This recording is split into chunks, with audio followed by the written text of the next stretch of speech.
আসসালামু আলাইকুম সুপ্রিয় চিকিৎসকবৃন্দ। আজকে আমরা প্যাথোলজির দ্বিতীয় লেকচারে আমরা হিলিং রিপেয়ার এবং হিমোডাইনামিক্স এটা নিয়ে আলোচনা করব। তো আমার সামনে যে পিডিএফটা আপনারা দেখতে পাচ্ছেন এটা মূলত জেনেসিসের শিট। আপনারা যে কোনো কোচিং সেন্টারে একটা শিট ফলো করতে পারেন। তো প্রথমে আমরা দেখি এখানে টিস্যু রিপেয়ার সম্পর্কে কিছু আলোচনা করা আছে। আপনারা জাস্ট এটা রিডিং দিবেন। এখান থেকে কোশ্চেন আসবে না, আর যদি আসেও তা আপনারা পারবেন। প্যাথোলজির পড়া খুবই কম এবং অনেকটা ইজি আর কিছুটা মুখস্থ নির্ভর। আচ্ছা, এরপর আমরা সেকেন্ড পেজে যদি দেখি, এখানে দুইটা পেজ একসাথে, আমি দুইটা পেজের পিডিএফ একসাথে বানাইছি আর কি এখানে। আচ্ছা, এরপর আমরা যদি দেখি সেকেন্ড পেজে কি আছে, এখানে আর কি রিজেনারেটিভ ক্যাপাসিটির উপর ভিত্তি করে আমার সেলটাকে তিনটা ভাগে ভাগ করা হয়েছে। একটা হচ্ছে আপনার কন্টিনিউয়াসলি ডিভাইডিং সেল, একটা হচ্ছে স্টেবল সেল, আরটা হচ্ছে পার্মানেন্ট সেল। এখান থেকে আমাদের শুধু এক্সাম্পলগুলি লাগবে। তো প্রথমে যদি আমরা দেখি পার্মানেন্ট সেল মূলত তিনটা জায়গায় আমরা পাই। সেটা হচ্ছে যে আপনার নার্ভাস সিস্টেমে, সেক্ষেত্রে মেজরিটি অফ নার্ভাস সিস্টেম এখানে বলা আছে। নার্ভাস সিস্টেম, কার্ডিয়াক মাসেল আর স্কেলেটাল মাসেল। খুব ইজি একটা পড়া। আমরা একটু যদি এখান থেকে যে কোশ্চেনটা আসে, আগে কোশ্চেনটা যদি একটু দেখি তাহলে আমাদের পড়াটা একটু ইজি হবে। আচ্ছা, তো এখানে আপনারা দেখতে পাচ্ছেন কয়টা বিগত বছর এখান থেকে 3টা কোশ্চেন আসছে। আর এই শিটটা কিছুটা পুরানো, এটা হচ্ছে 9th এডিশন। তো এরপর সম্ভবত এখন 11th এডিশনও আছে, এর সাথে আরও কিছু কোশ্চেন অ্যাড হইতে পারে, বাট কোশ্চেন যেগুলি আসে ওগুলো খুব ইজি। আচ্ছা, তো এখানে আপনি যদি দেখেন পার্মানেন্ট টিস্যু, তো এখানে উদাহরণ দেওয়া আছে ব্রেন, স্প্লিন, লিভার, হার্ট, কিডনি। তো আমরা তো বলছি যে আপনার 3টা জায়গায় পাওয়া যায়, নার্ভাস সিস্টেম,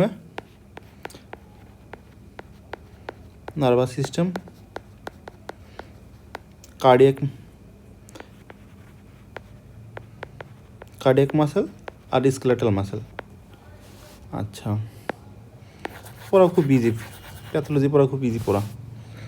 আচ্ছা, এখানে আর একটা কোশ্চেন আছে, যে কোশ্চেনটা একটু ঘুরানো আর কি, সরাসরি এভাবে চায় না যে কোনটা পার্মানেন্ট সেল কোনটা কন্টিনিউয়াসলি ডিভাইডিং সেল। এখানে বলা আছে যে cells that undergo hyperplasia on stimulation আর কি আছে। স্টিমুলেশনে কোনটা হাইপারপ্লেসিয়া হয়। তো হাইপারপ্লেসিয়া কি আমরা তো জানি, হাইপারপ্লেসিয়া হচ্ছে সেলের নাম্বারটা বেড়ে যায়, ইনক্রিজ নাম্বার অফ সেল। আর হাইপারট্রফি হচ্ছে যে আপনার সেলের সাইজটা বেড়ে যায়। আচ্ছা, হাইপারপ্লেসিয়া কোনটা হয়, যেমন হেপাটোসাইটে হয়, কিন্তু কার্ডিয়াক মায়োসাইট এটা হচ্ছে আপনার পার্মানেন্ট সেল, এটা হয় না। স্মুথ মাসেলে হয়, ঠিক আছে। নিউরনে হয় না। থাইরয়েড ফলিকুলার সেল, এটাও ট্রু। ইজি দুইটা কোশ্চেন আমরা সলভ করলাম। আচ্ছা, যদি আমরা ওই স্লাইডটা যদি আবার চলে যাই ওই পিডিএফটাতে দেখি। আচ্ছা, তো এখানে আপনি যদি দেখেন স্টেবল সেল, তো এখান থেকে একটা কোশ্চেন আসে যে আপনার স্টেবল সেল মূলত আপনার থাকে জিনট ফেজে, সেল সাইকেলটা আমি এখানে একটু আলোচনা করতে চাচ্ছি না, কারণ হচ্ছে যে আপনার এমব্রায়োলজি এবং কখনো নিওপ্লাজম আমরা যখন পড়ব প্যাথোলজি, সেখানে আলোচনা করা হয়, কিন্তু আমি এটা কোথাও আলোচনা করব না। জাস্ট আমি এখানে 2টা লাইন বলবো আর কি, আর এমব্রায়োলজিতে আমরা সেল সাইকেল সম্পর্কে পড়বো আর কি। আচ্ছা, তো এটা কারণ হচ্ছে যে যেন একই পড়া বারবার না হয়। পার্মানেন্ট সেলের উদাহরণগুলি আমরা পেলাম। তো সেল সাইকেলের আপনার জিনট ফেজ, পার্মানেন্ট সেল কিংবা আপনার স্টেবল সেল যেটাই বলেন না কেন, দুইটাই থাকে আপনার জিনট ফেজে। পার্মানেন্ট সেলটা সবসময় জিনট ফেজে থাকে, বাট স্টেবল সেলটা যখন স্টিমুলেশন পায় তখন সে জিনট থেকে জি1-এ চলে আসে, জিনট থেকে সে জি1-এ চলে আসে। আচ্ছা, এখন স্টেবল সেল এটা আপনারা নিজেরা পড়বেন আর মুখস্থ করবেন, যেহেতু মুখস্থের জিনিস। এখানে আপনার যে যার মতো বিভিন্ন ট্রিক্স ফলো করে এটা পড়বেন। আপনারা হয় এই পার্মানেন্ট সেল এটা মনে রাখেন, আর হচ্ছে যে আপনার কন্টিনিউয়াসলি ডিভাইডিং সেল এটা মনে রাখেন। এই দুইটা অংশ যদি আমরা মনে রাখি তাহলে আমরা স্টেবল সেলটা এমনিতেই পারবো। আর এটা হচ্ছে যে সিম্পল একটা পড়া, এটা একটু বেসিক বুঝলে এটা আসলে পড়াই লাগে না, এরকম একটা টপিক। আচ্ছা, তো এখানে যেইটা দেখেন আমি একটা নোট এখানে একটু শর্ট নোট করে রাখছি আর কি, দুইটা লাইন লিখে রাখছি। তো দেখেন এখানে সেল সাইকেলের G1 ফেজ আছে, G2 ফেজ আছে। তো একটা কোশ্চেন আসবে পরীক্ষায়, সেটা হচ্ছে যে আপনার RNA অ্যান্ড রেগুলেটরি প্রোটিন আপনার কোথায় সিনথেসিস হয়। সেক্ষেত্রে আপনার G1 এবং G2 দুইটা ফেজই আপনার সিনথেসিস হয়। এটা একটা আপনার কোশ্চেন আসছিল রেসিডেন্সি এক্সামে, এটা এখানে লিখে রাখছি, তোমাদের কোচিংয়ের বাইরে লেখাই দিয়েছিল। এখান থেকে জাস্ট এতটুকু পড়লেই হবে। আচ্ছা,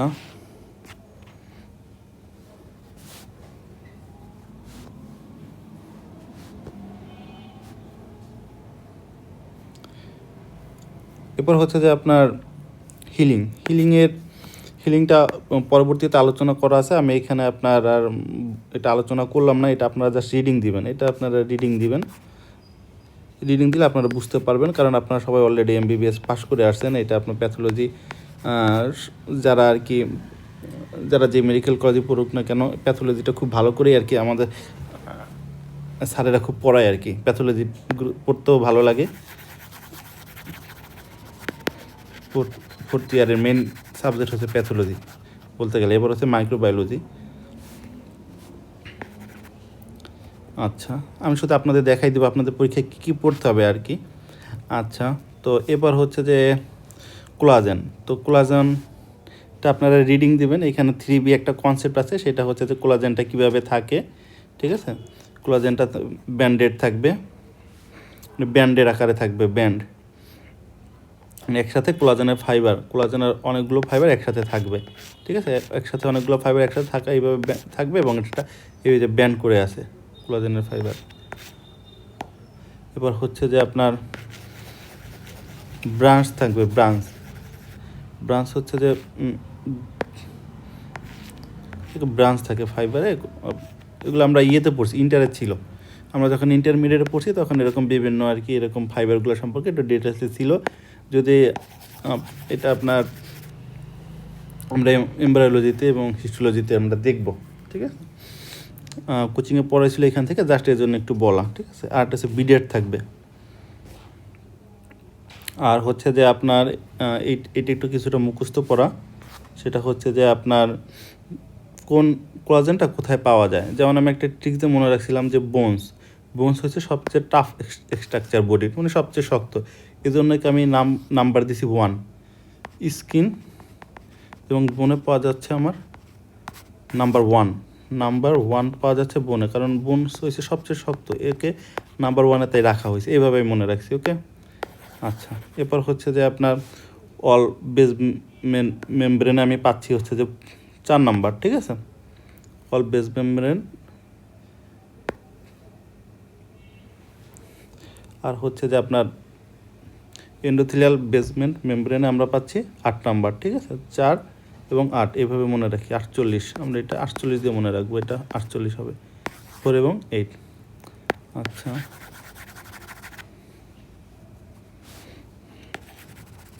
এবার হচ্ছে যে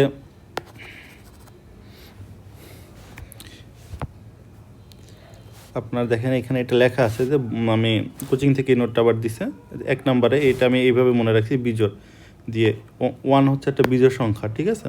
1 বোন, 1 3 স্কিন, 3 5 সব বিজোড় সংখ্যা আসতেছে। ব্লাড আর 3 5 আর 5 7 হলে ভালো হইতো। 1 3 3 5 5 7 হলে ভালো হইতো, কিন্তু না, এটা একটু ব্যতিক্রম, এটা হবে 4 7, ঠিক আছে। এটা বেসমেন্ট মেমব্রেন। আচ্ছা, পিডিএফটা আপনাদেরকে আমি দিয়ে দিব, তো আপনারা যখন নতুন শিটে পড়বেন এটা একটু জাস্ট এখানে লিখে রাখবেন। আর ভিটামিন সি হাইড্রোক্সিলেশনে সাহায্য করবে আর কি, আর ভিটামিন কে হচ্ছে তো আপনার কার্বোক্সিলেশনে সাহায্য করবে আর কি,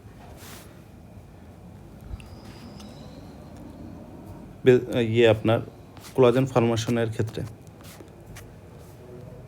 আচ্ছা, এখন সবচেয়ে বেশি যে ইম্পর্টেন্ট যে পোর্শনটুর, সেটা হচ্ছে আপনার গ্রানুলেশন টিস্যু। তো গ্রানুলেশন টিস্যু আমরা যখন থার্ড ইয়ারে যখন আমরা পড়াশোনা করছি, থার্ড ইয়ারের যে আলসার, একটা হিলিং আলসার দেখতে কেমন, সেক্ষেত্রে আর কি আলসার এক্সামিনেশন আমাদের করাই লাগে আর কি। এটা একটা শর্ট কেস, এটা আপনার থাকবেই। ফিফথ ইয়ারে আমরা যখন এমবিবিএস পাস করে আসছি তখন এটা ফিফথের পরীক্ষা একটা আলসার এক্সামিনেশন আমাদের করতে দেয়, তাই না? এবং ওয়ার্ডে গেলে আলসারই পড়াইতো সবচেয়ে বেশি স্যারেরা, এরকম একটা ব্যাপার। মানে থার্ড ইয়ার গেলেই স্যারেরা পড়াইতো আলসার, ঠিক আছে? তো সেখানে কোশ্চেন ছিল এরকম যে এটা কি হিলিং আলসার না নন হিলিং আলসার, এটা আমরা কীভাবে বুঝবো? সেটা বুঝবো আমরা গ্রানুলেশন টিস্যু দেখে। আচ্ছা, তো গ্রানুলেশন টিস্যুর যে কন্টেন্টটা সেটা আমাদের জানতে হবে। এটা ভাই একদম মুখস্থ পড়া, এইটা আপনাদের মুখস্থ করতে হবে বারবার পড়ে, ঠিক আছে? এখানে আমরা ফাইব্রোব্লাস্ট পাবো, blood vessel, extracellular matrix, collagen. তো এখানে যেটা ইম্পর্টেন্ট সেটা হচ্ছে যে ইনিশিয়ালি থাকবে টাইপ 3 কোলাজেন, টাইপ 3 কোলাজেন, ঠিক আছে? এরপর সেটা রিপ্লেস হবে টাইপ 1 কোলাজেন দিয়ে। এটা আমরা পরবর্তীতেও বলবো, টাইপ 1 কোলাজেন। তো যখন টাইপ 3টা যখন টাইপ 1 কোলাজেন দ্বারা রিপ্লেস হয়ে যাবে তখন সেইটা আপনার সেই ওনটা ম্যাচুরেশন হয়ে যাবে, ঠিক আছে? ম্যাচুরেশনের দিকে চলে যাবে আর কি। যাই হোক, তো এটা পিঙ্কিশ থাকবে, এটা আপনার কোনো সেন্সেশন থাকবে না, ঠিক আছে? তো এর জন্য দেখা যায় যে আমরা যখন অ্যাবসেস ড্রেন করার পরে আমরা যখন ড্রেসিং করি প্রতিদিন কিংবা 1-2 দিন পর তখন কিন্তু সেখানে কোনো পেইন থাকে না। কারণ কি? সেটা আপনার নার্ভ ফাইবার সেখানে থাকে না, ইনসেন্সিবল থাকে, এই যেখানে লেখা আছে, ঠিক আছে? এটা আপনারা পড়লেই পারবেন। তো দেখেন এখানে আমি কি লিখে রাখছি আর কি, দেখেন এখানে অ্যাবসেন্স অফ প্লেটলেট এবং বেসোফিল, বিপি নাই, আমি এটা এইভাবে মনে রাখছি, বিপি নাই। এটা একটা কোচিংয়ের কোশ্চেন ছিল জেনেসিস, আমি বলি জেনেসিস আমি কোচিং করছি, জেনেসিসের যে কোশ্চেনগুলো আমি সলভ করছি, যেগুলো আমার কাছে কঠিন লাগছে, কারণ এখানে অনেকগুলো সেলের কথা বলা আছে, যেমন আপনার নিউট্রোফিল, ম্যাক্রোফেজ, মনোসাইট, ঠিক আছে, lymphocyte, mast cell, RBC, lymphocyte, plasma cell, eosinophil, এত কিছু মনে রাখার দরকার নেই ভাই, আপনার অনেক পড়া, ঠিক আছে? এইসব কোশ্চেন করা হয় কোচিং সেন্টার থেকে, যে আপনি কতটুকু পড়ছেন, আপনার একটা কঠিন কোশ্চেন আর কি করার জন্য এইভাবে করে আর কি, কিন্তু সাধারণত এইভাবে পরীক্ষায় আসে না। আচ্ছা, তো এটা আপনার যেটা বলছি তো দেখতে কেমন, পিঙ্ক, সফট, গ্রানুলার, দেখতে উপর থেকে দানা দানা মতো লাগবে, ঠিক আছে?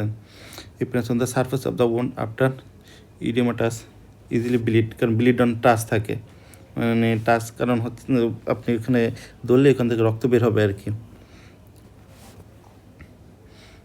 রেজিস্ট্যান্স টু ইনফেকশন, কারণ মনোসাইটের একটা লেয়ার থাকে, এগুলো যেটা আপনারা পড়বেন আর মুখস্থ করবেন ভাই, এখানে তেমন কিছু আমার দেখানোর নাই, ঠিক আছে? আমি জাস্ট আপনার দেখাচ্ছি যে আপনারা কীভাবে নিজেরা বাসায় পড়বেন আর প্রিপারেশন নেবেন।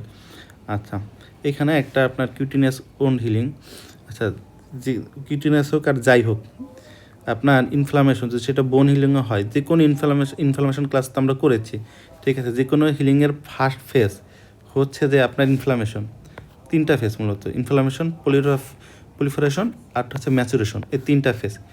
কিন্তু প্রাইমারি আপনার বোন হিলিং, প্রাইমারি হিলিংয়ে আর একটা ফেজ থাকে, সেটা হচ্ছে ল্যাগ ফেজ, আর সেকেন্ডারি হিলিংয়ে আর একটা ফেজ থাকে, সেটা হচ্ছে আপনার ওন কন্ট্রাকশন, ঠিক আছে? আচ্ছা, তো পলিফারেশন ফেজে কী হয়? পলিফারেশন অফ ব্লাড ভেসেল হয়, পলিফারেশন অফ ফাইব্রোব্লাস্ট হয়, এগুলো আপনারা জাস্ট রিডিং দিবেন ভাই, এগুলো রিডিং দিলেই পারবেন, কোচিং সেন্টার থেকে দিছে। এগুলো আপনার অনেক, তাদের লেকচারটা অনেক দীর্ঘ সময় ছিল, 2-2.5 ঘন্টা লেকচার করতে করতে বোরিং হয়ে যাওয়া লাগতো, এরকম একটা অবস্থা। এত কিছু আপনার স্পুন ফিডিং করার ইচ্ছা আমার নাই, আপনারা নিজেরা একটু কষ্ট করে পড়েন, আমি জাস্ট আপনার দেখাই দিচ্ছি কীভাবে পড়বেন।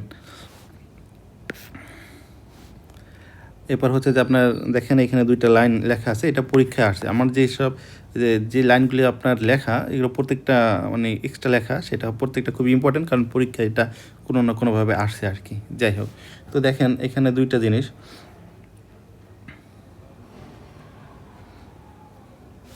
গ্রানুলেশন টিস্যু, এটা কখন আর কি ফর্মেশনটা শুরু হয়? এটা আপনার ফর্মেশন শুরু হয় ইনফ্লামেটিভ ফেজে, ইনিশিয়েশন। কোশ্চেনটা আসবে যে গ্রানুলেশন টিস্যু ইনিশিয়েশন হয় কোন ফেজে, ঠিক আছে? ইনিশিয়েশনটা শুরু হয় ইনফ্লামেটিভ ফেজে। দেখেন ইনিশিয়েট আর আই, 2টা হচ্ছে যে আপনার একই আই, ঠিক আছে? ইনিশিয়েট হবে আপনার ইনফ্লামেটরি ফেজে, আর টার্মিনেট হবে পলিফারেটিভ ফেজ, এটা আপনি খুব ভালো করে এই লাইনটা মনে রাখবেন, এটা পরীক্ষায় আসে বারবার, ঠিক আছে। এবার হচ্ছে যে আপনার দেখেন যেটা বলতেছি একটু আগে আমি আপনার বলেছি যে ম্যাচুরেশন আমরা কখন বুঝবো, সেটা হচ্ছে যে আপনার টাইপ 3 কোলাজেনটা যখন টাইপ 1 দ্বারা রিপ্লেস হয়ে যাবে। আর হচ্ছে ইনফ্লামেটিভ ফেজ কতদিন থাকবে? 3 দিন। ইনফ্লামেটিভ ফেজ থাকবে আপনার ফার্স্ট 3 ডেজ, ওকে।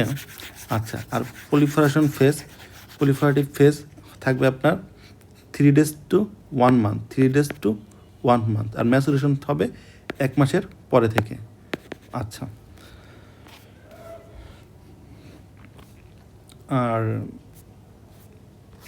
আফটার এনি ইনজুরি যে আমার যে হিলিং প্রসেসটা হয় সেটা ইমিডিয়েটলি কী হয়, এরপর এখানে একটা টোটালি একটা ইয়ে দেওয়া আছে আপনার টাইম ওয়াইজ কখন কি হয় সেটা দেওয়া আছে। আপনারা জাস্ট এখান থেকে টাইম অনুযায়ী মানে আমি তো অলরেডি বলে দিছি যে ইনফ্লামেটিভ ফেজটা আপনার প্রথম 3 দিন। আর হচ্ছে আরও কিছু ঘটনা ঘটে যে আপনার এই যে দেখেন এগুলো জাস্ট আপনার টাইমটা মনে রাখবেন, আর কিছু নেই। এখান থেকে যে বোল্ড করা লাইনটা এত কিছু পড়ার দরকার নাই, জাস্ট বোল্ড করার লাইনগুলো আপনি এটা পড়বেন টাইমের সাথে মিলিয়ে। তৃতীয় দিনের দিন কি হচ্ছে, পঞ্চম দিনের দিন কি হচ্ছে, সেকেন্ড উইকের দিনে কি হচ্ছে, ঠিক আছে, ফার্স্ট উইকের শেষে কি হচ্ছে। কারণ যেহেতু ম্যাচুরেশন হচ্ছে অলরেডি স্কার আপনার শুরু হয়ে যাবে, ঠিক আছে। আর কোলাজেন ফাইবার টাইপ 3 আর now present in the margins of the ইনসিশনের আপনার আমার নাকি কথাগুলো বেঁধে যাচ্ছে বারবার, যাই হোক ঠান্ডা লাগছে।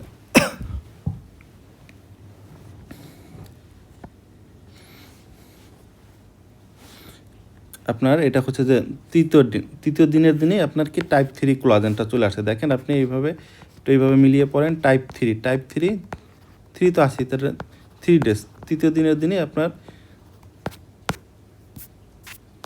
ওনডে আপনার চলে আসবে, কোলাজেনটা চলে আসবে, ঠিক আছে, টাইপ 3 কোলাজেন। আর সেটা আপনার হবে কখন, টাইপ 1টা আসবে হচ্ছে আপনার সেকেন্ড উইকের দিকে। আচ্ছা, জাস্ট এখান থেকে টাইম আর কোন ঘটনা কী ঘটছে এটা একটু জাস্ট মনে রাখেন, ঠিক আছে। এই উপরের লাইনটা যেটা আমি এখানে বলছি একবার, ইনিশিয়েশনটা হয় কখন গ্রানুলেশন টিস্যুর, আর টার্মিনেশন কখন হয় সেটা আমি বলছি আর কি এখানে, এটাই আবার এখানে এসবি আকার দেওয়া আছে। আচ্ছা, স্কার এগুলো কিছু লাগবে না। এরপর হচ্ছে যে আরও একটা গুরুত্বপূর্ণ টপিকস এখানে আমাদের, সেটা হচ্ছে যে আপনার ওন্ড হিলিংয়ে ফ্যাক্টরগুলি, ঠিক আছে, লোকাল ফ্যাক্টর, সিস্টেমের ফ্যাক্টর, এটা আপনারা জাস্ট রিডিং দিলে এখানে আপনারা ইজিলি এটা পারবেন, এটা বারবার পড়বেন, এটা মুখস্থ করতে যাবেন না। এই জিনিসগুলি আপনারা বারবার একটু রিডিং দিবেন, মুখস্থ করার ওইভাবে দরকার নাই। তবে এখানে দেখেন আমি কিছু ব্লু পেন দিয়ে লিখে রেখেছি আমার পড়ার সুবিধার জন্য, যে কোন কোন ভিটামিন আপনার হিলিংয়ের ক্ষেত্রে কোনো ভূমিকা নাই। সেটা হচ্ছে কি ভিটামিন ডি কে, ঠিক আছে, ভিটামিন ডি, ভিটামিন কে এবং ভিটামিন B12, এগুলো সব রেসিডেন্সি পরীক্ষা আশা করছেন, এগুলো আপনার ওন্ড হিলিংয়ের কোনো ভূমিকা নাই, ঠিক আছে। এবার হচ্ছে অ্যালডোস্টেরন অ্যান্টিবায়োটিকের ওল্ড হিলিংয়ের কোনো ভূমিকা নাই, তবে ইনফেকশন প্রিভেনশনে ভূমিকা আছে, বাট আপনার কোনো ওল্ড হিলিংয়ের ক্ষেত্রে এর কোনো ভূমিকা নাই, ওকে। এবার হচ্ছে লিউকোসাইট ইনফিল্ট্রেশন, এটাও ফলস, এটা জাস্ট আপনার রিডিং দিবেন, ঠিক আছে, বারবার রিডিং দিলে এটা পারবেন। আর স্মিডিতে এই আপনার 6.1 এবং 6.7 দুইটা কোশ্চেন আছে, এই দুইটা আপনার এটা পরীক্ষাও আসছে, রেসিডেন্সি পরীক্ষায় 2-3 বার মনে হয় আসছে, এই দুইটা আপনারা পড়বেন, এটা এবং শীটের শেষেও দেওয়া আছে আর কি, ঠিক আছে। আচ্ছা,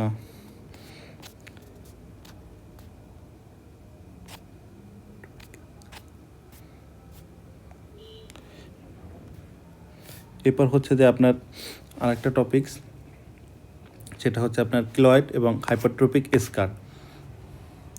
এখন এটা আমি যেভাবে মনে রাখছি আর কি, ঠিক আছে, পার্থক্যটা দেওয়া আছে, আপনারা পড়বেন। কিলয়েড আর স্কার তো আপনারা জানেন জিনিসগুলো কী, ঠিক আছে, জাস্ট আমি একটাভাবে মনে রাখছি। আপনারা যদি দেখেন হাইপারট্রপিক স্কার, তো হাইপার মানে বেশি হওয়ার কথা ছিল,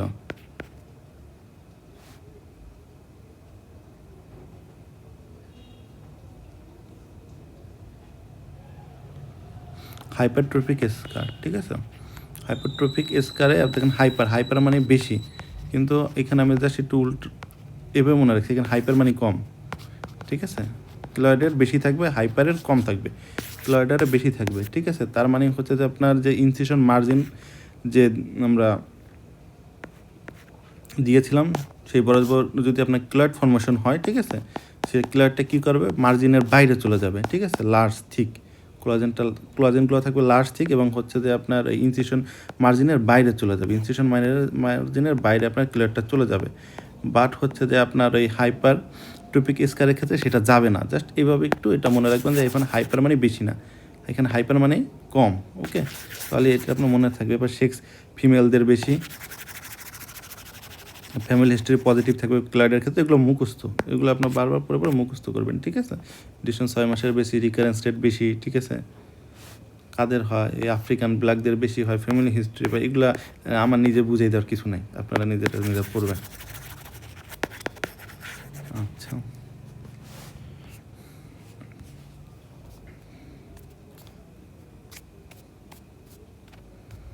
এরপর আপনার এই যে কজেস অফ ইডিমা, এগুলো আমরা পড়ছি ইনফরমেশনে, আপনার এগুলো পারা যায়, ঠিক আছে। মোটামুটি আপনি যদি নাও পড়েন, আপনি যেহেতু এমবিবিএস পাস করছেন, এগুলো আপনি পারবেন, ঠিক আছে।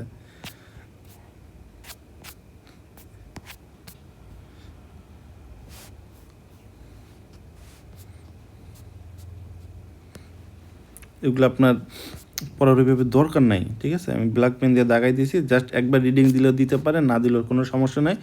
পরীক্ষা হিসাব কোশ্চেন ওইভাবে আসবে না, আর যদি আসো সিম্পল কোশ্চেন আপনি পারবেন। এরপর হচ্ছে যে আরেকটি ইম্পর্টেন্ট টপিক, সেটা হচ্ছে যে আপনার হাইপারেমিয়া এবং হচ্ছে কনজেশন।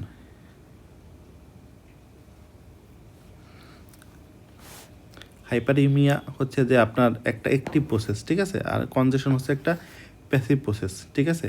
এটা হাইপারেমিয়া কেন হয়, এটা হচ্ছে যে আপনার ভ্যাসোডাইলেটেশন, বিশেষ করে আর্টেরিয়াল ডাইলেটেশনের জন্য এটা হচ্ছে। আর এটা হচ্ছে আপনার কেন হচ্ছে, এটা হচ্ছে যে আপনার ভেনাস ডেনাসটা যখন বাধাপ্রাপ্ত হবে, যেমন আমাদের যে লোয়ার লিম্ব আছে, লোয়ার লিম্বে যে আমাদের যে 3 টাইপস অফ ভেন থাকে, ঠিক আছে, সুপারফিশিয়াল ভেন, ডিপ ভেন আর পারফোরেটরস। তো যদি আর এখানে তো আপনার ভাল্ব থাকে, ভাল্বগুলি যদি নষ্ট হয়ে যায়, তখন গ্র্যাভিটির কারণে ব্লাডগুলি আর উপরে আসতে পারে না, তখন ব্লাডগুলি একসাথে জমা হয়, গ্র্যাভিটির কারণে জমা হয়, এবং এর জন্য আপনার কনজেশনগুলি হয়। যে আপনার মূলত ভেনাস ড্রেনেসের আউটফ্লোটা আপনার যখন অবস্ট্রাকশন হবে, ভেনাস ড্রেনের আউটফ্লোটা অবস্ট্রাকশন হলে আপনার কনজেশনটা হয়, ঠিক আছে।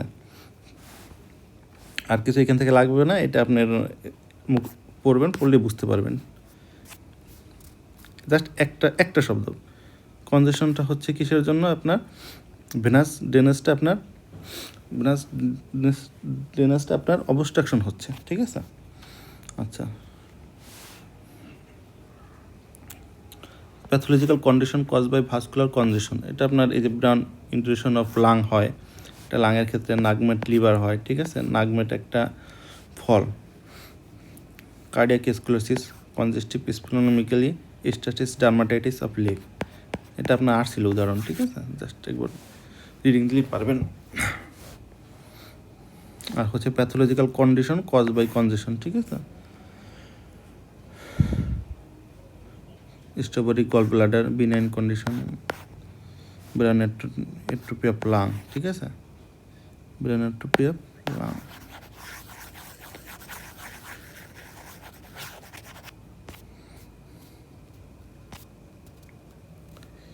এরপর হচ্ছে যে ডিআইসি, তো ডিআইসির কজ, ঠিক আছে, কোন ইনফেকশনের জন্য হচ্ছে ডিআইসি, এটা হচ্ছে যে আমরা ব্লাড এবং হেমাটোলজিতে আলোচনা করবো, এটা এখানে আলোচনা করবো না আর কি, ঠিক আছে।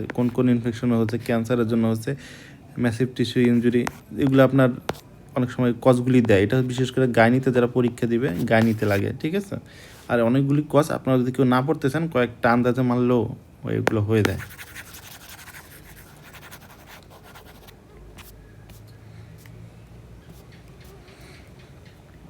আচ্ছা, এরপর হচ্ছে যে আরেকটা টপিক, থ্রোম্বোসিসটা আসলে কেন হয়, এটা ভার্কোস ট্রায়াড নামে একটা ট্রায়াড আছে, 3টা কারণে থ্রোম্বোসিস হয়। তিনটার যখন কম্বিনেশন হয় তখন আপনার থ্রোম্বোসিসটা হয়।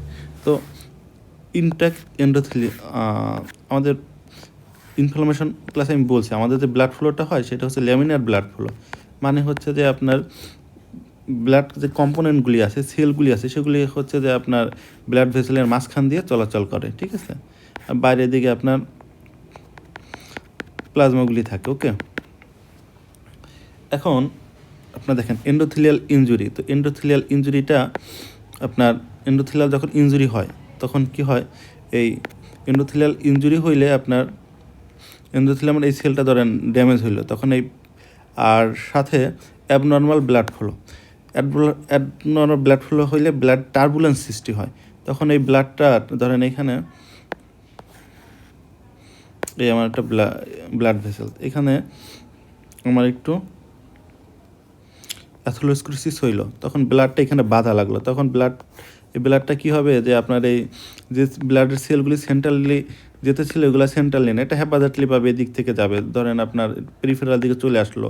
আর সাথে যদি আপনার এন্ডোথেলিয়াল ইনজুরি থাকে তখন এই প্লেটলেটটা আপনার এই এন্ডোথেলিয়াল লেয়ারের যে ফসফোলিপিড আছে এটার সাথে কন্টাক্ট এসে এটা অ্যাক্টিভেটেড হয়ে যায়, প্লেটলেটটা তখন অ্যাক্টিভেটেড হয়ে যায়, ঠিক আছে। প্লেটলেট অ্যাক্টিভেটেড যখন হয় তখন কী করবে, প্লেটলেট তো আপনার থ্রোম্বোসিস করবে। আচ্ছা, তো দেখেন কি হলে একটা অ্যাথেরোস্ক্লেরোসিসের জন্য আমার ব্লাড ফ্লোটা আপনার ল্যামিনেট থাকলো না, ঠিক আছে, সেটা টার্বুলেন্স হয়ে গেল, মানে আপনার ব্লাড কম্পোনেন্টের যে সেলগুলি সেগুলি আপনার পেরিফেরাল দিকে চলে আসলো। আর কোনো ইনজুরি, ঠিক আছে, কোনো একটা ইনজুরির কারণে এই আপনার ফসফোলিপিড এই যে ছিল এখানে এন্ডোথেলিয়ালের গায়ে, এটার সাথে এটা প্লেটলেটটা লেগে এটা অ্যাক্টিভেটেড হয়ে গেছে। আরও আপনার ইনট্যাক্ট এন্ডোথেলিয়ালের কিছু ফাংশন আছে, ঠিক আছে, সেই ফাংশনগুলো আমি এখানে দেখেন লিখে দিছি। ইনট্যাক্ট এন্ডোথেলিয়াল আপনার হেপারিন সিক্রেশন করবে। আর হেপারিন কি, হেপারিন তো আপনার ন্যাচারাল অ্যান্টিকোয়াগুলেন্ট। আর একটা হচ্ছে ও কী করবে, থ্রোম্বোমেডুলিন সিক্রেশন করবে। থ্রোম্বোমেডুলিন কী করবে, প্রোটিন সিটাকে কী করবে, প্রোটেক্ট করে, ঠিক আছে।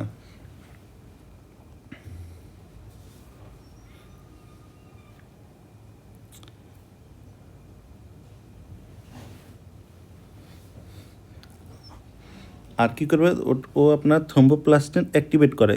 থ্রোম্বোপ্লাস্টিন অ্যাক্টিভেটেড করার মাধ্যমে ফিব্রিন যদি ক্লট ফর্মেশন হয় সেটাকেও লাইসিস করে। দেখেন ইনট্যাক্ট এন্ডোথেলিয়ামের এই তিনটা ফাংশন আছে, ঠিক আছে। হেপারিন সিক্রেশন করবে, থ্রোম্বোমেডুলিন সিক্রেশন করবে, টিপিএ সিক্রেশন করবে। আর তিনটা ফাংশন আছে। ফিব্রিন কলটাকে ও লাইসিস করে দিচ্ছে, আর প্রোটিন সিটাকে ও করতেছে, প্রোটেক্ট করতেছে। আর হেপারিন তো ন্যাচারাল অ্যান্টিকোয়াগুলেন্ট, ঠিক আছে। আর একটা হচ্ছে হাইপার কোয়াগুলেবিলিটি, সেটা হচ্ছে যে আপনার আমাদের যে ব্লাডের যে ক্লটিং ফ্যাক্টরগুলি আছে, ঠিক আছে, এটা যদি আপনার কোনোটা কমে যায়, ঠিক আছে, সেক্ষেত্রে আপনার এরকম জমাট বেঁধে যাবে।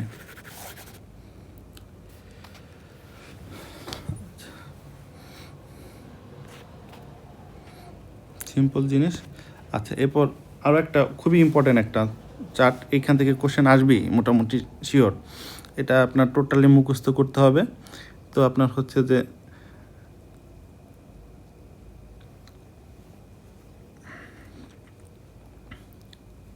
হাইপার কোয়াগুলেবিলিটিটা কেন হচ্ছে আমার, ঠিক আছে, এটা কিছু প্রাইমারি কজ আছে, সেকেন্ডারি কজ আছে। এটার মধ্যে আছে যে আপনার কমন কজটা কি, রেয়ার কজটা কি, ভেরি রেয়ার কজটা কি, এই তিনটা খুব ভালোভাবে শখ অনুযায়ী আপনার প্রত্যেকটা এখানে টোটাল যদি আমি হিসাব করি, এখানে আমার শখ আছে টোটাল 5টা, 1টা 2টা 3টা 4টা 5টা, এই 5টাই আপনার খুব ভালোভাবে মুখস্থ রাখতে হবে, ঠিক আছে। তো আমি কিছুটা ট্রিক্স আপনাদের সাথে শেয়ার করি। সেটা হচ্ছে যে আপনার সবচেয়ে কমন হচ্ছে ফ্যাক্টর 5 মিউটেশন, ঠিক আছে। এর মধ্যে আছে যে আপনার আরও কী কী থাকছে, টোটালি এখানে যে কটা ফ্যাক্টর আছে সব আমি একসাথে লিখছি, ঠিক আছে। দেখেন 1 5 8 9 10, ফিব্রিনোজেন হচ্ছে আপনার 1 নাম্বার, ফিব্রিনোজেন হচ্ছে আপনার 1 নাম্বার। এই দেখেন ফিব্রিনোজেন হচ্ছে 1 নাম্বার, এটা আমি লিখে রাখছি 1 5 8 9 10। আপনি এইভাবে নাম্বার অনুযায়ী মুখস্থ রাখবেন, তাহলে আপনার এটা ইজি হবে। না হলে আপনার এটা হচ্ছে কমন কজ, ঠিক আছে। এরপর হচ্ছে রেয়ার হচ্ছে সিএস। আমরা যারা সরকারি চাকরি করি কাছে এই সিএস শব্দটা অনেক পরিচিত, অথবা সিএস দিয়ে আপনি সিজারিয়ান সেকশনও মনে রাখতে পারেন, ঠিক আছে। 3 সিএস, 3 সিএস, সিএস মানে হচ্ছে সিভিল সার্জন, ওকে। 3 সিএস, 3 সিএস, ঠিক আছে। এটা হচ্ছে রেয়ার, আর ভেরি রেয়ারটা নিজেরা বাকিটা, এই দুইটা, এই বক্সটা আর এই বক্সটা মনে রাখতে পারলে এটার আলাদাভাবে পড়ার দরকার নেই, ঠিক আছে। সেটা হচ্ছে প্রাইমারি কজ। আর প্রাইমারি কজ হচ্ছে যে আপনার আরও একটা ব্যাপার, সেটা আপনার সেকেন্ডারি থেকে আলাদা করা যায়, সেটা হচ্ছে যে আপনার ব্লাড রিলেটেড কোনো কজ, ঠিক আছে। প্রাইমারি কজ হচ্ছে ব্লাড রিলেটেড কোনো কজ, ঠিক আছে। আর সেকেন্ডারি হচ্ছে আপনার অর্জিত ওয়ার্ড আপনার এখানে, সেটা হচ্ছে যে আপনি মনে রাখবেন cat map PhD, cat map PhD দিয়ে আপনি টোটাল এখানে যে কয়টা আছে সব কয়টাকেই আপনি মনে রাখতে পারবেন। যেমন সিতে হচ্ছে ক্যান্সার, ঠিক আছে। এরপর হচ্ছে আপনার এটা হচ্ছে অ্যান্টিফসফোলিপিড অ্যান্টিবডি সিনড্রোম। এরপর হচ্ছে টির ক্ষেত্রে হচ্ছে যে টিস্যু ইনজুরি, এটা আপনারা লিখে পড়বেন, ঠিক আছে। Cat CAT, cat map PhD, এভাবে আপনারা খাতায় বারবার লিখে এগুলো পড়বেন। পড়াশোনা যদি খুবই সোজা হইতো, আমি যেভাবে বলতেছি, তাহলে তো সবাই চান্স পেয়ে যেত, ঠিক আছে। এটা বারবার প্র্যাকটিস করতে হবে, এই শখটা কিছু করার নেই, কঠিন একটা শখ। আচ্ছা, আরটা হচ্ছে যে আপনার দেখেন ক্যাট ম্যাপ পিএইচডি, আরটা হচ্ছে যে আপনার C2, এইভাবে মনে রাখছে, এটা আপনারা বুঝবেন না। C2 S2 এটা একটু রিভার্স করা আছে এখানে, উল্টা এইভাবে C2 সোহান একটা সোহান, এইভাবে মনে রাখছি। C2S2 মানে সিতে দুইটা, সিতে হচ্ছে যে আপনার কার্ডিওমায়োপ্যাথি, আর হচ্ছে আপনার কন্ট্রাসেপটিভ পিলস, ঠিক আছে। আর S2 এসে হচ্ছে যে আপনার স্মোকিং আর সিকেল সেল অ্যানিমিয়া, ঠিক আছে। সোহান SOSAN, ঠিক আছে। এইভাবে আপনার মনে রাখেন। হাই রিস্ক ফর থ্রম্বোসিস আর লো রিস্ক ফর থ্রম্বোসিস, এভাবে মনে রাখলে আশা রাখি সিম্পলি এই শখটা আপনারা মনে রাখতে পারবেন, ওকে। আচ্ছা, এরপর হচ্ছে যে আপনারা দেখেন থ্রোম্বাস ইন আর্টারিস, এগুলো আপনারা রিডিং দিবেন, এটা আলাদা করে পড়েন, এগুলো আপনারা রিডিং দিবেন, ঠিক আছে।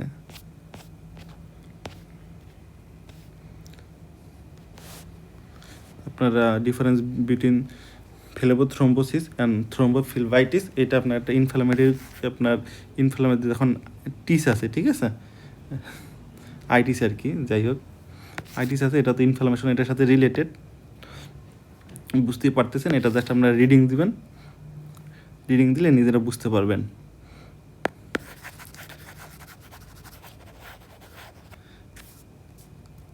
এরপর হচ্ছে যে থ্রোম্বাস আর কল্টের পার্থক্য, অ্যান্টিমর্টাম থ্রোম্বাস আর পোস্টমর্টেম ক্লট, এটার মধ্যে পার্থক্য। ফেট অফ থ্রোম্বাস, এই কোশ্চেনটা বারবার আসে, ঠিক আছে।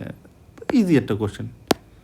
এটা কী হতে পারে যে আপনাদের থ্রোম্বোসটা ফর্মেশন হলো, এটা ব্লাড ভেসেলের গায়ে আপনার লেগেই থাকতে পারে, অথবা ডিটাচ হইতে পারে।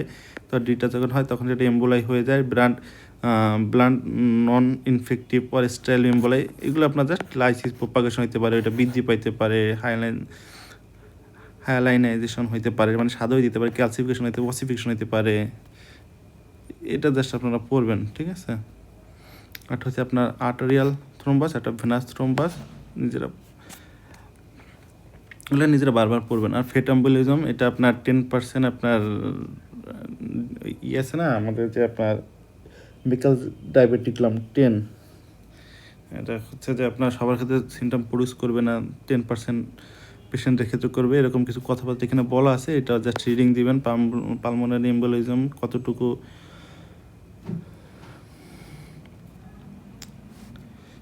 এগুলো রিডিং, জাস্ট রিডিং। এটা একটু ফ্যাট এম্বোলিজমটা একটু ভালো করে পড়তে পারেন, এটা আপনার গাইনিতে যারা আছে তাদের ক্ষেত্রে আসে, ঠিক আছে। আপনার শুধু এত ডিপলি কোশ্চেন আসবে না, ঠিক আছে। অক্সিজেনের কত থাকে, চাপ কত থাকে, এয়ার এম্বোলিজম কতটুকু লাগে, এই যে 100 cc, আমি ঠিক আছে কতটুকু এয়ার কমপক্ষে লাগবে আর কি, ঠিক আছে। সিজারিয়ান সেকশনের পর এয়ার এম্বোলিজম হইতে পারে, ঠিক আছে। অ্যামনিওটিক ফ্লুইড এম্বোলিজম কতটুকু লাগবে, মর্টাল, এগুলো জাস্ট আপনারা রিডিং দিবেন বারবার। গাইনিতে যারা পার্টান দেবেন তাদের জন্য একটু বেশি লাগে আর কি, ঠিক আছে। তারপর হচ্ছে আপনার এটাও এই কোশ্চেন আসছে, ঠিক আছে। জেট ইনফেকশন কই পাওয়া যায়, ঠিক আছে। আইটি লস, আইটি আছে না, আইটি লস এভাবে মনে রাখছিলাম। এরপর হচ্ছে যে আপনার শক থেকে সার্জারিতে আপনার কোশ্চেন থাকবেই। আর হচ্ছে যে আপনার শকের যে আপনার এটা হচ্ছে বেলি ল্যাবের একটা ক্লাসিফিকেশন, আপনার যে কজগুলি লাগে এখানে। আর হচ্ছে যে আপনার ক্যারেক্টার আছে যে আপনার যে আপনার শখের যে 3টা স্টেজ আছে, কোন স্টেজে আপনি কি পাবেন, ঠিক আছে, কোন স্টেজে কী থাকে সেইটা আপনার এখান থেকে ভালো করে বারবার পড়তে হবে এখানে। আর কোশ্চেনগুলি সলভ করবেন, আপনারা বেশি বেশি এটা কোশ্চেনগুলো সলভ করবেন। আমি আলাদা করে কিছু দেখাইলাম না এখানে, জাস্ট যেটা বলতে চাই আমি, জাস্ট আপনাদের সাথে মূলত ট্রিক্সগুলি একটু শেয়ার করতে চাই। দেখেন এখানে কিন্তু আপনার লেখা আছে, আপনি যদি আমার শিটটা পড়েন তাহলে আপনি বুঝবেন। যেমন আপনারা দেখেন যে টিস্যু হাইপোক্সিয়া, ঠিক আছে, wide spread tissue hypoxia is a hallmark of, ঠিক আছে, এটা কি আপনার প্রোগ্রেসিভ বা ডিকম্পেনসেটেড ফেস, ঠিক আছে। এবার হচ্ছে DAC occurs in this stage. তো কোশ্চেন যদি আসে ডিএসি কোন স্টেজে হয়, এই স্টেজে হবে, ঠিক আছে, প্রোগ্রেসিভ স্টেজে 3টা স্টেজ, ঠিক আছে, নন প্রোগ্রেসিভ, প্রোগ্রেসিভ, আর হচ্ছে রিভার্সিবল স্টেজ। এবার হচ্ছে যে আপনার দেখেন ARDS রেসপিরেটরি শাটডাউন অ্যানোরিয়া, এটা কোন স্টেজে হয়, ঠিক আছে। এবার হচ্ছে দেখেন ওয়াইড স্প্রেড টিস্যু হাইপোক্সিয়া ছিল আপনার প্রোগ্রেসিভ ফেজে, আর হচ্ছে আপনার ইরিভার্সিবল ফেজে ছিল আপনার ওয়াইড স্প্রেড টিস্যু ইনজুরি, ওকে।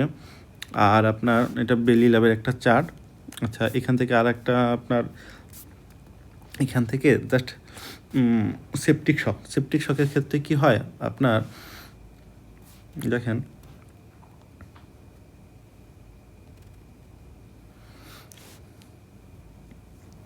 যে কোনো শকের ক্ষেত্রে আপনার এই টোটাল পেরিফেরাল রেজিস্ট্যান্সটা আপনার বৃদ্ধি পায়, ঠিক আছে, এবং কার্ডিয়াক আউটপুটটা ফল করে বিপিটা ঠিক রাখার জন্য। সরি দাঁড়ান, এটা ঠিক আছে, আমি যেটা বলছি এটা ঠিক আছে যে আপনার যে কোনো পেরিফেরাল টোটাল পেরিফেরাল রেজিস্ট্যান্সটা আপনার কী হবে, বৃদ্ধি পাবে এবং কার্ডিয়াক আউটপুটটা আপনার ফল করে, ঠিক আছে। কারণ শকে তো আপনি তো কার্ডিয়াক আউটপুট তো কম হবেই, কিন্তু আপনার এই সেপটিক শকে কী হয়, আপনার টোটাল পেরিফেরাল রেজিস্ট্যান্সটা আপনার হয়, কমে যায়। তো এটা যেহেতু একটা ইকুয়েশন, উভয় পক্ষে আপনার সমতা বজায় রাখার জন্য কার্ডিয়াক আউটপুটটা বেড়ে যায়। সেপটিক শকে কার্ডিয়াক আউটপুটটা বেড়ে যায়, ঠিক আছে, সেপটিক শকে কার্ডিয়াক আউটপুটটা বাড়ে, কারণ হচ্ছে যে আপনার টোটাল পেরিফেরাল রেজিস্ট্যান্সটা আছে সেটা আপনার কমে যায়, ঠিক আছে। আর এটা কেন হচ্ছে যে আপনার দেখেন, এটা প্রথমে আগে মনে করা হয়তো যে এটা শুধু গ্রাম নেগেটিভ ব্যাকটেরিয়ার জন্যই হয়, আসলে না। প্রথমে গ্রাম পজিটিভ ব্যাকটেরিয়া ইনফেকশন করবে, এরপর গ্রাম নেগেটিভ ব্যাকটেরিয়া আসবে, এরপর আপনার সেপটিক শকটা হবে, ঠিক আছে। আর পেরিফেরিটা আপনার ওয়ার্ম পাবেন, ঠিক আছে। আর এটা কেন হচ্ছে, আপনার নাইট্রাস অক্সাইড রিলিজ হয়, এই এন্ডোটক্সিনটা আপনার করে আর কি, গ্রাম নেগেটিভ ব্যাকটেরিয়া আপনার নাইট্রাস অক্সাইড রিলিজ করবে, ঠিক আছে। এর মাধ্যমে নাইট্রাস অক্সাইড আপনার একটা ভ্যাসোডাইলেটর, এটা একটা এসবি হিসেবে আসছিল পরীক্ষায়, নাইট্রাস অক্সাইড একটা ভ্যাসোডাইলেটর, ঠিক আছে। আচ্ছা, জাস্ট এই একটা শব্দই আপনার মনে রাখেন, তো ডিটেলসলি পড়ার দরকার নেই। যেটা আমি আরও একবার বলতেছি যে কোচিং সেন্টারগুলি ওগুলি আপনার অনেক লেন্দি করে আপনার 2-2.5 ঘন্টা 3 ঘন্টা করে একটা লেকচার নেয় ভাই। আপনারা সবাই মোটামুটি বিবিএস লেভেলটা পার করে আসছেন, ওগুলো পড়ে আসছেন, জাস্ট কী পড়া লাগবে এটা জানেন, বেশি বেশি কোশ্চেন সলভ করেন, তাহলে ইনশাল্লাহ আপনারা আপনাদের যে কাঙ্ক্ষিত যেখানে চান্স পেতে চান চান্স পাবেন।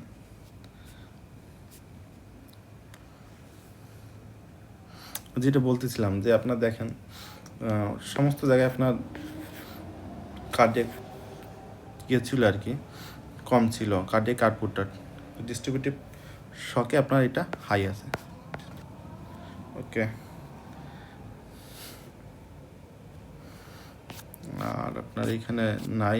এরপর হচ্ছে আমরা কিছু কোশ্চেন যদি দেখি, ঠিক আছে, কোশ্চেন দেখাটা একটু ইম্পর্টেন্ট, ঠিক আছে।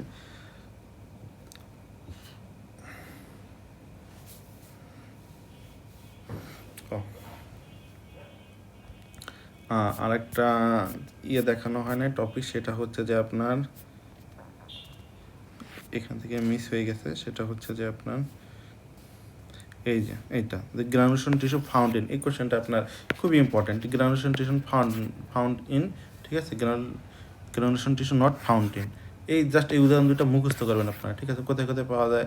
Ulcer, sinus, fistula, healing on abscess, pyogenic granuloma, pulp polyps, ঠিক আছে? আচ্ছা, তো এইখানে দেখেন গ্রানুলেশনটা আপনার কোথায় কোথায় পাওয়া যায়। এই যে যেটা বলছি মাত্র, আলসারে পাওয়া যায়, সাইনাস ট্র্যাকে পাওয়া যায়, স্কারে পাওয়া যায় না, ঠিক আছে? অ্যাবসেসে পাওয়া যায়, নেফ্রোসিসে পাওয়া যায় না, ঠিক আছে? বারবার এই যে দেখেন ওন হিলিং যেটা বলছি, যে ওইটা আপনার বারবার রিডিং দিবেন, রিডিং দিলে এটা পারবেন। আচ্ছা, এরপর হচ্ছে ওটা তো দেখাইছি, একই পেজ এটা।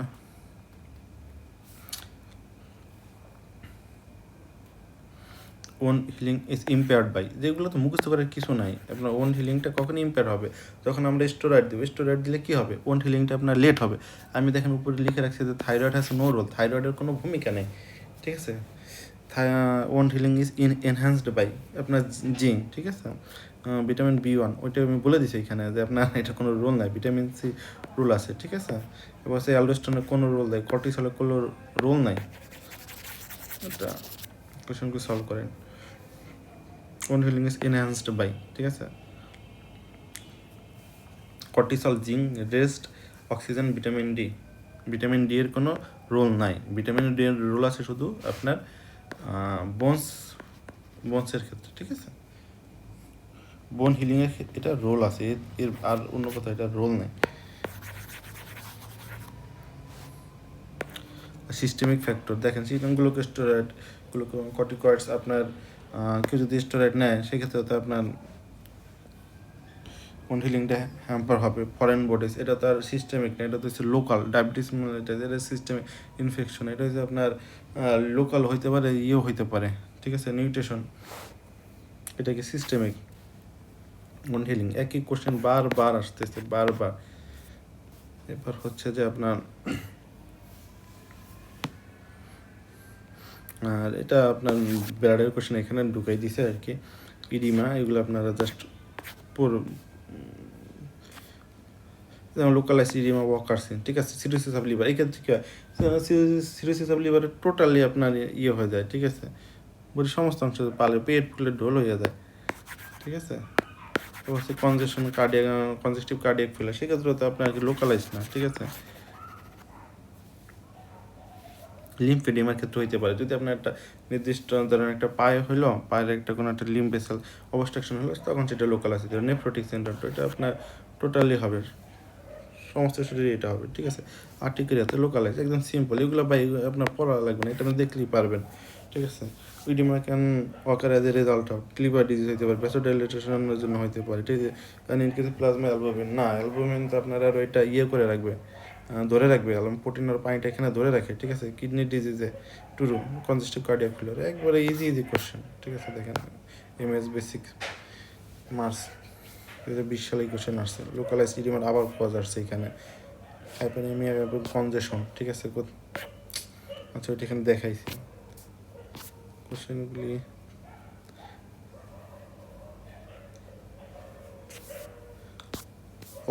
পড়াশোনা হচ্ছে সম্পূর্ণ নিজের মধ্যে, যে বলছে শখ, কজেস আর ডিস্ট্রিবিউটিভ শখ, ঠিক আছে? এখানে আমার এখানে সিটের মধ্যে লেখা আছে যে আপনার NS সেপটিক শক, অ্যানাফাইলেটিক শক রয়েছে, আপনার স্পেনার কর্ডে যদি আপনার ইনজুরি হয় সেক্ষেত্রে হয়, ঠিক আছে? তাহলে আমি দেখাচ্ছি।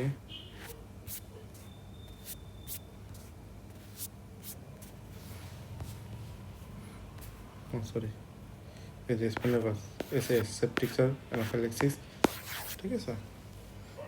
দেখে আপনার শীটটা জাস্ট আমি PDF করে দিয়ে দিছি গ্রুপে, আপনারা জাস্ট এটা এখান থেকে আপনাদের শীটের মধ্যে একটু নোট করে নেবেন। আর একটা পরীক্ষার সমস্ত কোশ্চেন তো আপনি পারবেন না, সব পড়তে যাবেনও না, কারণ আপনাকে অ্যারাউন্ড 150 থেকে 160 মার্কস পেলেই আপনি চান্স পাবেন, একদম ঢাকাতেই আপনি পিজিতেই চান্স পাবেন, ওকে? আচ্ছা, এখান থেকে তার কোনো একটা কোশ্চেন দেখাই।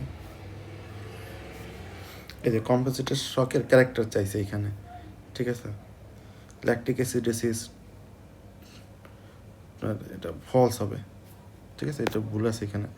ডিক্রিজ ইন আউটপুট, ফল আছে ফল অফ ব্লাড প্রেশার, ঠিক আছে, ফল, ঠিক আছে, ইনক্রিজ পালস রেট, ঠিক আছে, এটা একটু অল্টার কনসাসনেস লেভেল। তো আপনি যদি এটা দেখেন যে আপনি যে শখের ক্যারেক্টারটা দেখাই এখানে,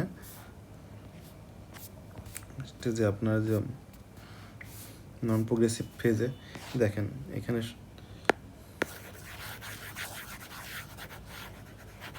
কি বলছে দেখেন, BP is usually well maintained and only falls after 30 to 40% of circulation volume has been lost. Okay, loss of around 15% of the circulating blood volume within normal. আপনার এই ক্ষেত্রে আপনার রিফ্লাক্স মেকানিজমটা অ্যাক্টিভেটেড হয়ে যায়, ঠিক আছে। সেক্ষেত্রে আপনার কী হয় দেখেন, রেজাল্ট ইন হার্ট রেটটা বাড়বে, পেরিফেরাল ভ্যাসো কনস্ট্রিকশন হবে, রেনাল ফ্লুইড কনজারভেশন হবে, ঠিক আছে, ইনক্রিজ বিপি হবে, কিউটিনিয়াস ভ্যাসো কনস্ট্রিকশন হবে। এখানে আবার সেই বলা আছে সেপটিক ইনিশিয়ালি কজ কিউটিনাস ভ্যাসো ডাইলেশন, ঠিক আছে, কর্নারে আর্টারি। জাস্ট এগুলো আপনি একটু পড়বেন আর কোশ্চেন এখান থেকে আপনারা যে কোনো একটা কোশ্চেন ব্যাংক হতে পারে, সেটা লাস্ট আওয়ার থেকে আপনি কোশ্চেনগুলো সলভ করবেন বারবার। আলহামদুলিল্লাহ আপনার একটা ভালো একটা প্রিপারেশন হবে। মোটামুটি সব দেখাইছি। আর আপনারা যদি কোনো টপিক বুঝতে চান ভাই, তাহলে বোঝার জন্য ইউটিউবে অনেক ভিডিও আছে। আমার এইসব ভিডিওগুলো মূলত আপনাকে আপনার যারা নিজেরা পড়তে চান এবং গাইডলাইন চান তাদের জন্য করা। আর বুঝতে চাইলে কোনো একটা টপিক যদি তাও সমস্যা, আপনি আমাকে মেসেঞ্জারে নক দিন, আমি বুঝাই দিব। সেক্ষেত্রে আপনার এক একটা টপিক আমি ঘন্টার পর ঘন্টা আপনাকে বুঝাইতে পারবো, কোনো সমস্যা নেই। বাট আমি এটা ওভারঅল সবার জন্য করতেছি, কারণ এক একজনের প্রিপারেশন লেভেল এক এক রকম।